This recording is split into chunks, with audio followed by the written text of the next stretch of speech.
What's good, everybody? It's your boy Server Air 405. This is the Final Four sports program, and I am here. Of course, I can never do it by myself. I got these great sports geniuses that are here, like always, to help me out. First off, I got Bray Dollars. What's good, Bray? What's good, man? I'm ready, man. Ready to talk this preseason. All right. And then next up, we got Dre. What's good, Dre?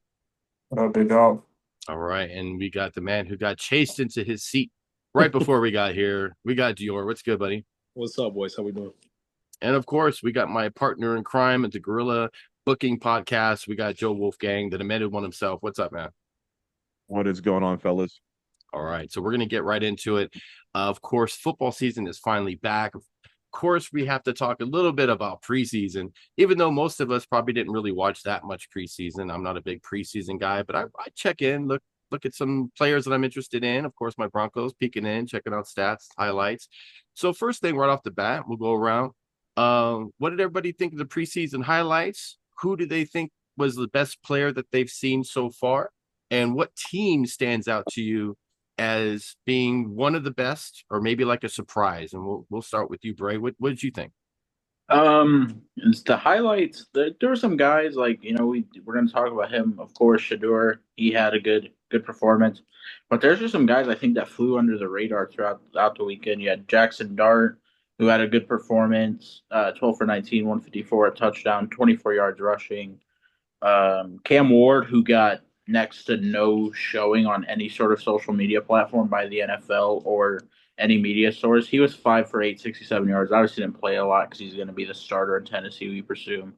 Jalen Milrow looked good, 6 for 10, 61 yards, had 38 yards rushing. There were a couple stinkers in there, but a lot of the rookies and young guys showed out. Okay. And what team looked kind of good to you? I mean, Overreaction opinion. I'm gonna have to be the homer here and say Denver's defense. Denver's They defense They look good. They looked look good. really good, and our depth showed up. Jared Stidham actually looked really good too. Yeah. So that's something to keep an eye out on for. But man, that Denver defense with the depth guys alone just looked good, and we were without Greenlaw and another linebacker. So Yeah, I agree 100%. We look pretty good. Dre, what you think? What's going on with you with preseason and stuff? If I had to say, standout person who flew under the radar, like Bray was just talking about, I'm just going to talk about I'm 6'7".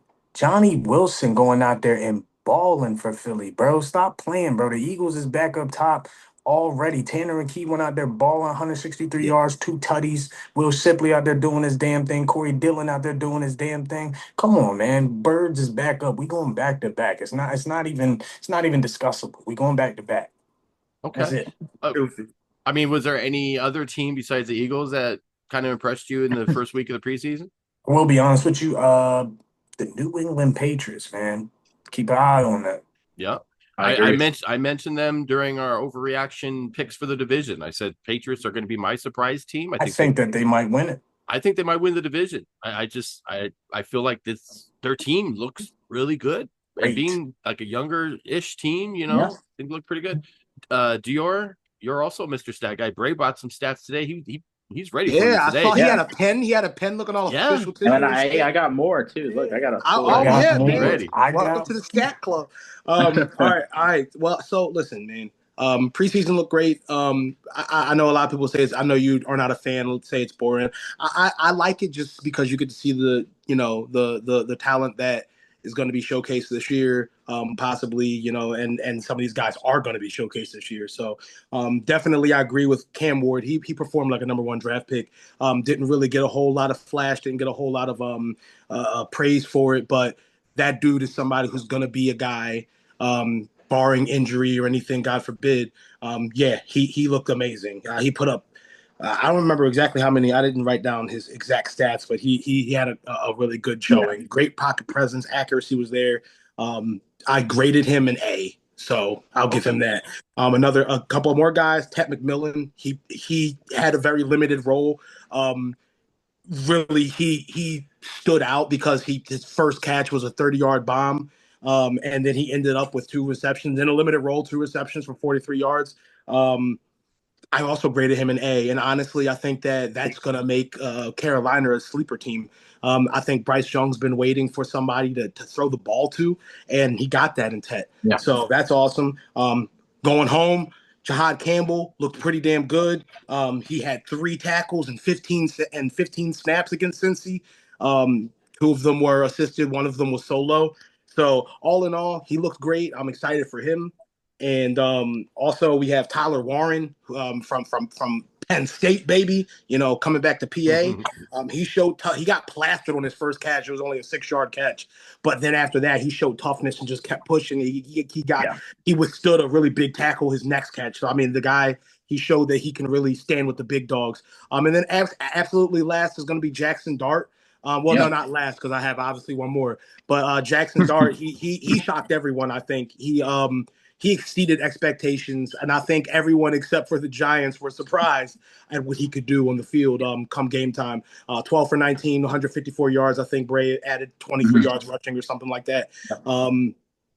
Obviously, one more. I said one more, but 2 more. Tanner McKee and Johnny Wilson as well. Both of them, I'm going to put them as a package deal. They definitely showed out for sure. And then, of course, last but not least, the guy we've all been waiting for, Shedeur Sanders, goes off as I expected. I said he was going to throw for over 100 yards. He did throw for over 100 yards. He played most of the game. That's why. But, still, he looked great out there, man. And the big thing I got to say is after he looked great out there, he got on that press conference, which is one of the most impressive parts. He got in that press conference, and he behaved like someone who is professional, and that's what the concern was. So just really proud of him and proud of all the guys I named.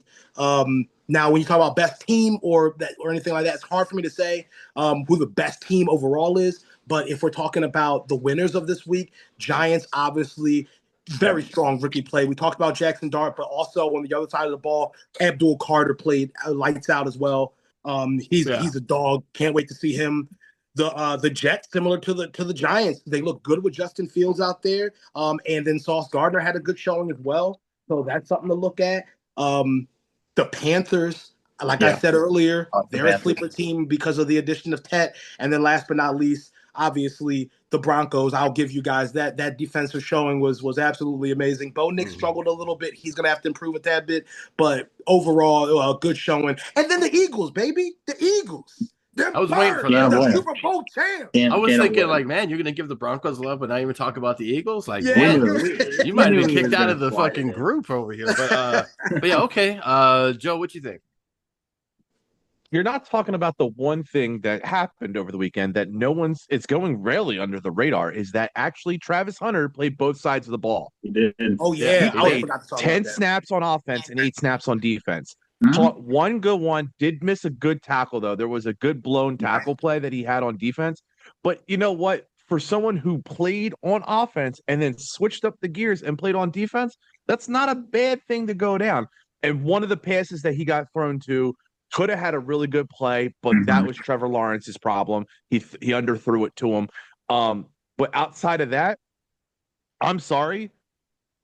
The Eagles got a transformer because that motherfucker Johnny Wilson was jumping up there like he was goddamn Megatron 2.0. Yeah, he finally. Was last year he couldn't catch a ball, but he found the hands. He found hands, and not found hands. He found hands in contested plays. That's the thing. And that's what we needed him for. We needed him to be able to go above. He's a guy fucking 6, whatever. We needed him to go 6'7". He's almost 7 foot tall. We need him to go above these dudes. He's towering. Come on. I just been right on the highway. But all right, Joe. What team do you think impressed you a little bit? Honestly, Jaguars. Okay, why? Jaguars and the Titans. Because you got to think, they were bottom of the barrel. They were bottom of the barrel last season.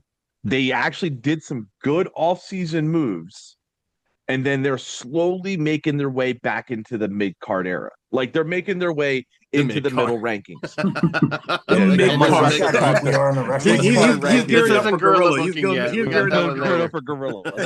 But no, they're moving their way up the ranks. They're not 32. They're not 30. They're mid-20s, getting into the high teens.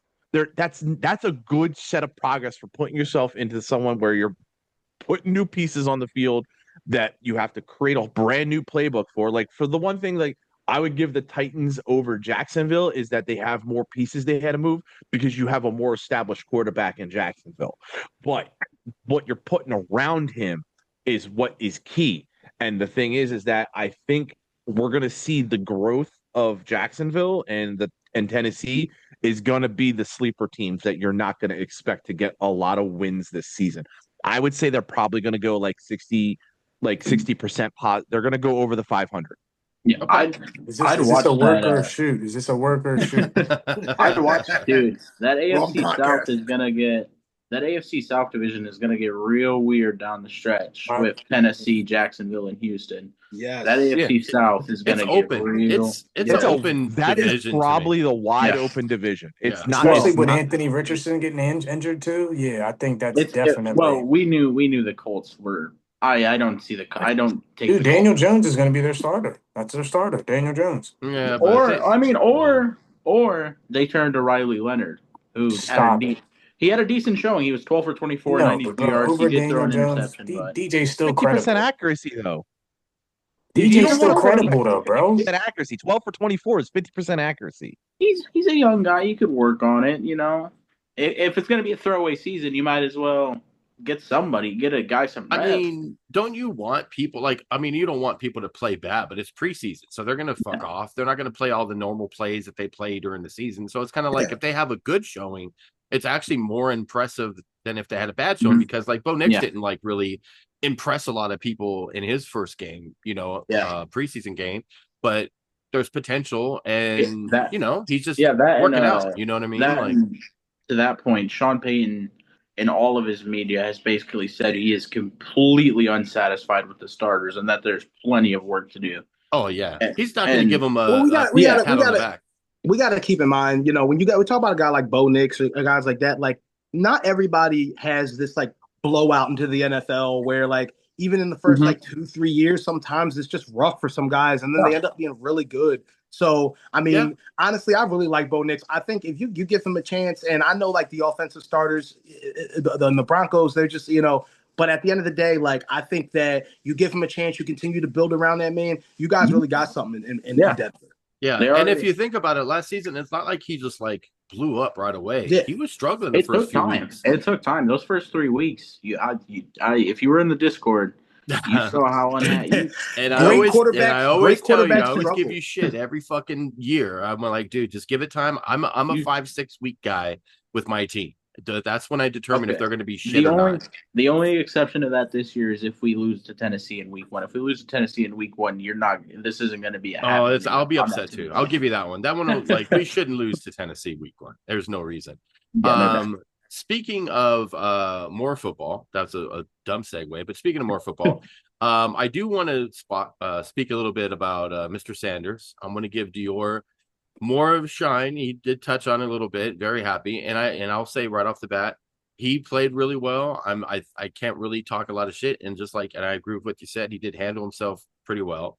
You would think the depth I'm going to wave my finger at that one. Well, wave it. We could talk about it here in a second. I think after the game, he handled himself pretty well. And when you look at the depth chart from the team, he's still the last on the list. Now, not saying he should be first after that because it's only one game, but I think he could have moved up over the guys that aren't even playing right now. So, Dior, speak on that a little bit, talk about it, and then we'll get to why Joe's wagging his finger at it. Well, I think that it's one of those things where Shador's gonna have to go through these growing pains, and he's gonna have to deal with the stain that he's kind of put on his own reputation, and his dad put on his reputation going in. Because I think while they did draft him, and while he played well, and so far they've been raving about him since camp. Yeah. I think that they're still going to kind of put him through the ringer, and I think that they still fully don't trust him because I think that they feel like once he gets too comfortable, he'll start acting out, and they don't want that. So, okay. I mean, I get it from a coach standpoint and an owner standpoint and that whole thing. But like, come on, guys, like at some point, like you got to make the man feel worth it, or else he's like gonna get worse, like as a player, because that's what happens every time. And when a player gets in their head, like, well, this team's not gonna do this team's not gonna do that, and no one trusts me to do this. That's when their play starts to decline. So it's mental as well, and I think that because it's mental, they should probably throw him a bone a little bit. Maybe I don't know if Dylan Gabriel's going to play next week, or if he's going to be cleared to play, or Kenny Pickett, or whoever. But if not, and Shedeur has to go out there again, and he plays again well, then we have to have a conversation. Okay, Joe, why did you wag your finger about the attitude after the game? So not the attitude after the game. It was before the game and during the game.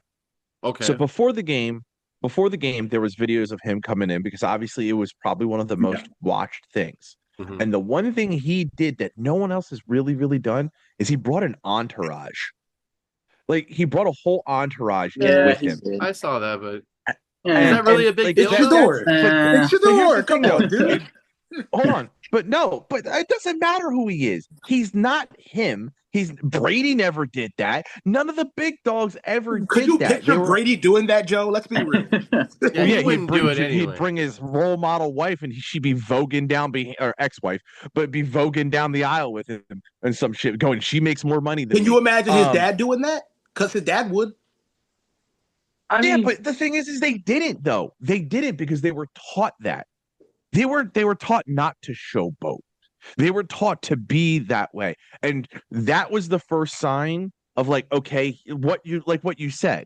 Like what you said, you can't do things. You got to keep them on that in the ringer, keep them on that short leash with the management stuff like that. So probably a little bit of it is that he got told about it and it's probably going to change. But seeing it off the gate week 1, you're like, man, don't be like that. But we don't even know if it caused a problem, Joe. Like they don't know if they complained about it or what. It probably didn't internally, but from what we know from the draft is that the Browns owner did not want to. We know that the Browns owner did not want to draft Shedeur, like at all. The Browns, and I think that's what is showing with the depth chart thing. And you know me, everybody on here knows me.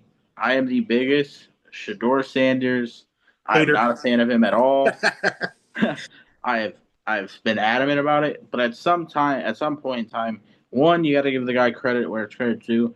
But when it comes to Shedeur, at this point, just put your head down and keep grinding because he had a good game. And that's where I'm at. Yeah. Like, put your head down, keep grinding.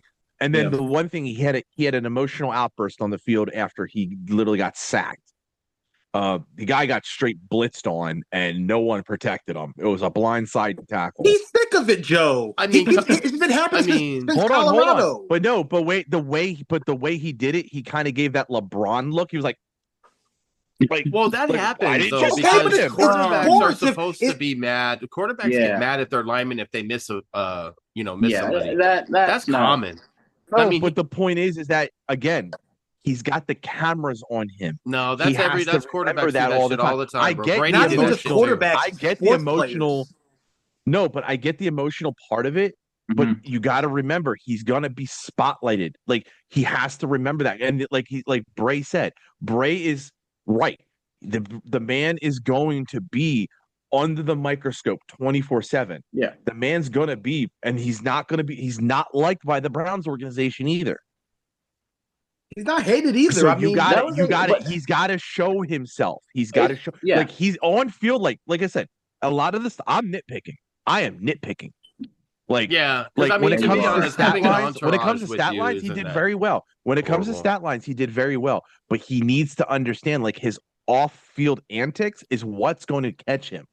Like that's what's going to end up causing him more problems than what it is. Like you could be the best showboaty guy on the field. You could be one of the best on the field, and he's got potential to be the next, thing coming down the way for Cleveland. Let me say this. Listen, the NFL are pros at molding guys who are a little bit rough around the edges to get their shit. Now, it doesn't always work, but to get their shit together, get their acts together, and end up being great leaders. I mean, all in all, and even like some of the greatest NFL players and sports players of all time were big showboats. I mean, look at T.O. I mean, he earned that spot, but still, I think that it's a little. Some of it. Did T.O. come on the field preseason and just jump on the Dallas Star?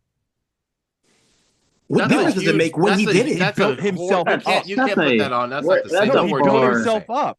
There's We're nowhere far- near the himself same up. thing. We're stretching the band. Yeah, a that's little too far. really a huge stretch But- because Tio was already in the league for a few Yeah. years. There was a lot behind it. It was not the same as bringing an entourage in a preseason game. And it wasn't. Couple- and it wasn't. and it's a that couple many people. guys. It was It's like two guys Well, and one. Like I Three said, I'm dudes. nitpicking. Like That's I'm the entourage. nitpicking Yeah. Like his because brother I and his want to mom. see. I want to see a humble Shador absolutely putting people's asses in seats in Cleveland and absolutely telling people to shut the fuck up. Which Like, by that's the what I time, want. and by the time he does that, Cleveland will then just let him go for no reason, and then he'll go ball somewhere else like Baker Mayfield. And exactly, like I want him to be able to Cleveland's a showcase shit himself the right organization. way It's not gonna and happen. not do dumb. I want him to showcase himself the right way.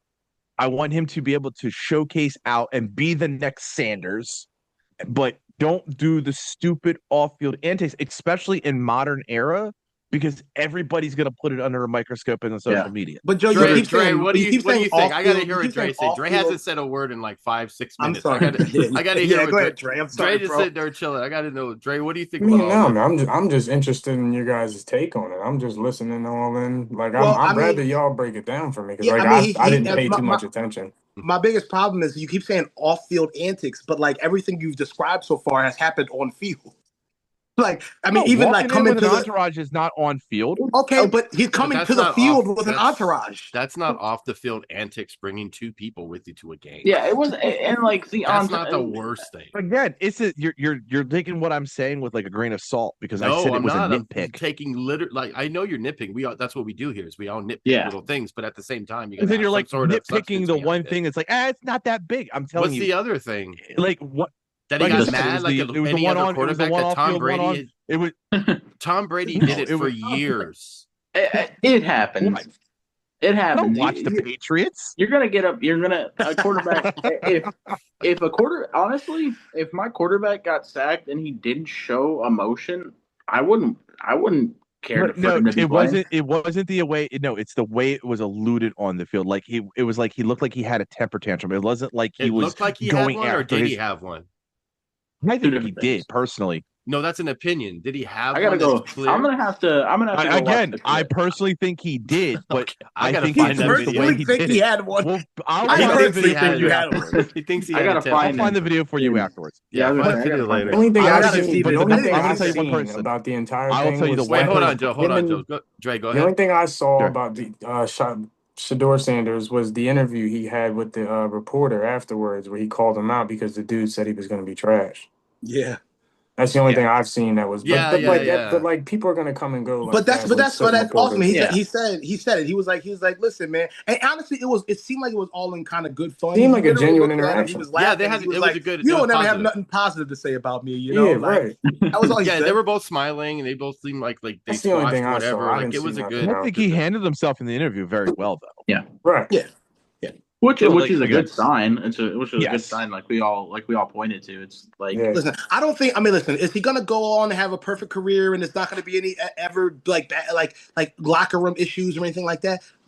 Probably not. I mean, we know that he has an ego problem a little bit, and he's got to get it in check. But like so far, nothing really has been too serious besides the speeding thing and the failure to appear. Everything else has just been like he's getting in there. He's getting with the program. Everyone seems to have everything positive. They say he brings a really positive energy to practice and camp. So that's really what you want in a guy who might be your franchise if you play your cards right. You know. Yeah. I unfortunately Where have to do you agree think as, Cleveland will get out from underneath all the other quarterbacks to bring him up, though? That's the problem. But then That's- Dylan remember, Gabriel's he's gonna a- have to like, think suck of- one. that's- Everyone- Think about how many years he's got on contract because he's a deep pick. That's where Cleveland. So he's got what, just- max 4? He's got max 4 yeah, years. and Well, that's that's where because Cleveland sucks as That's a the- franchise. yeah. And that's where that's where Shador could just play himself into.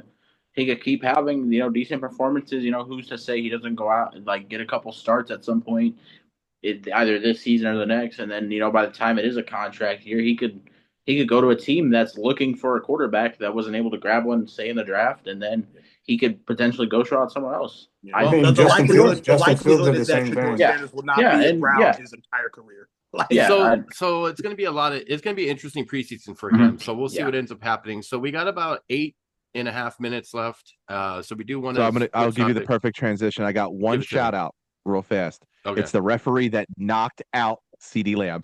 Which was beautiful. And speaking of people getting knocked out, thank you for that transition. We're going to talk about the UFC Paramount deal. It's pretty safe to say all of us think it's great. I think a lot of fans who would hate it because it's, you get to watch free UFC now. But you add the little extra where Dana said, no, there's still going to be pay-per-views for like super cards.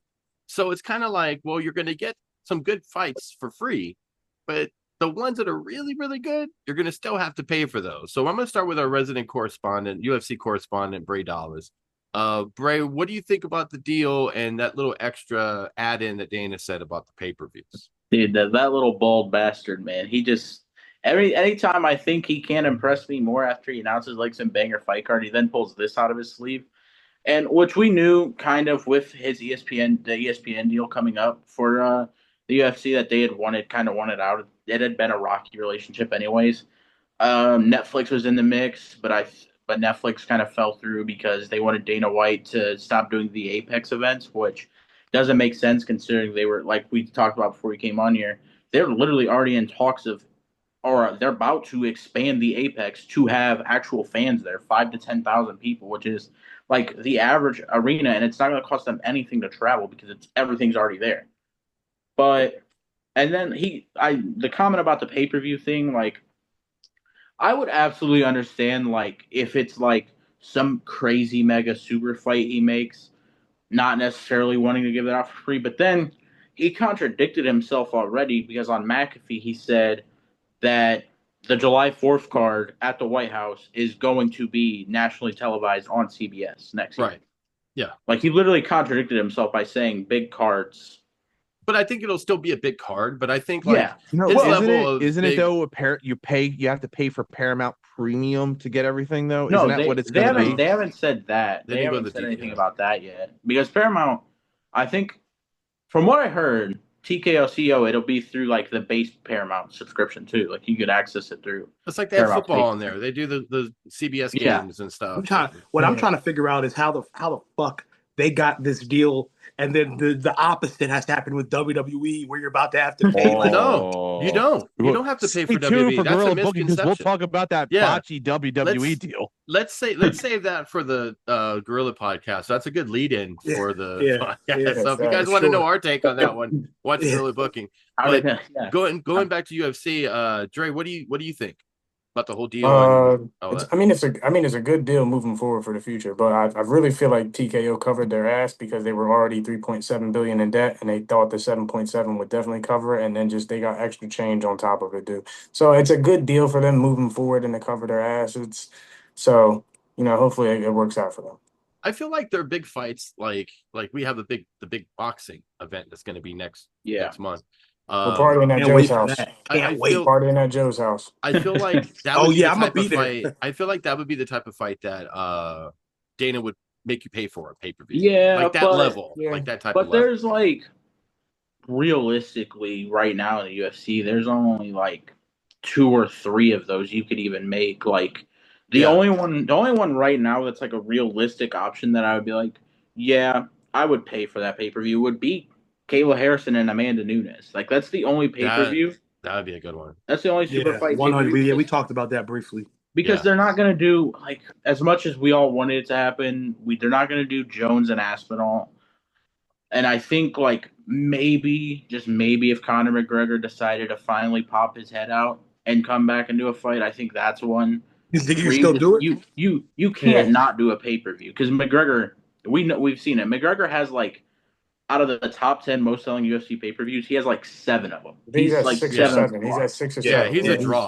He broke records. Even though he might get his ass beat by somebody, he puts on a show. Yeah, but I'm saying if he pops out for like a new one, you would probably definitely get his ass. And his press conferences are just legendary. Yeah, and Dana knows. I would just watch it for the press cut. He cuts promos up there. I mean, just him and Mayweather when they had their shit. Yeah, just him and Mayweather. Everyone knew Mayweather was going to win. Yeah, but it was just the build to it was just fucking cinema. You know what I mean? It was so good. I think that the deal. I definitely think that it's one of those things where, I love it because, and I'm not so mad about that extra little bit. Like, oh, you're still gonna be pay-per-views, like, because at the end of the day, they're gonna have to make their money some way, one way or another. You know what I'm saying? And it Well, they can't all made be it. on. They made Well, it. yeah, With that they made a deal. lot. Made the money back. They made like Well- $1 billion fucking dollars or whatever. Well, they're was. gonna. I mean, they got it. They're gonna try to flip some more change, though. You know what Well, I'm they're saying? gonna So- merchandise and all the Yeah, Yeah, they're sponsors merchandise and and ticket stuff. sales, Hey, but they also- gotta get it the back end somehow. I ain't too mad at it. You give a little to get a little. So Yeah. I'm really excited for it. So now I'll be watching more UFC, Yeah. and that's, I think, the big thing to it. Yeah, And that's the people bigger who picture. watch UFC but can't necessarily always afford to buy these huge Yeah. grandiose pay-per-views, they'll be able to do so. And you're expanding the fan Yeah, base that's- too. That's Yeah, that's like, that's that's 100% Yes. that's 100% the end goal is to your fandom in the US, which is probably one of your bigger markets that you haven't fully tapped into yet.